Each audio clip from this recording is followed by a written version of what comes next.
Now, the interesting thing about starting in an oilfield services company or any industrial company that requires you to wear coveralls is that you have to have a name on it for compliance.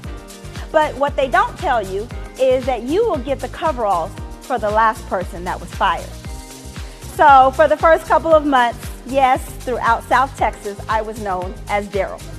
And I heard all of the "where's your other brother Daryl" and "your other brother Daryl" jokes every single day. Never got old. How many of you had to go on a job interview? By show of hands, job interviews. Do you, in a job interview, talk to the interviewer like you were talking to your girlfriend on the phone yesterday? We don't, right? Girl, what you doing? Girl! That doesn't come across nearly as well as an interview. Likewise, when your girlfriend calls you, you say, "Yes, hello, how are you?"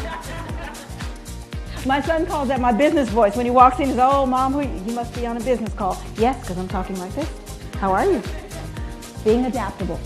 Now, I mentioned that I started in oil and gas is very cyclical. It goes up and down like a roller coaster. I think that's why I love roller coasters. But it goes up and down. But you know what else goes up and down a lot? Life. Now, one thing champions will always tell you is that we don't lose, we what? Win. We don't lose, we learn. So even a failed attempt is a learning opportunity. And that means the next time you get to do it better. You get to do it with the knowledge and the information that you got from the first time. And when we talk about resilience, we talk about our ability to come back from struggles, to come back from adversity, and to come back time and time again. Because it's not good enough in this life to be able to bounce back once. We have to keep coming back again and again. Next, you want to make sure that you find your catalyst.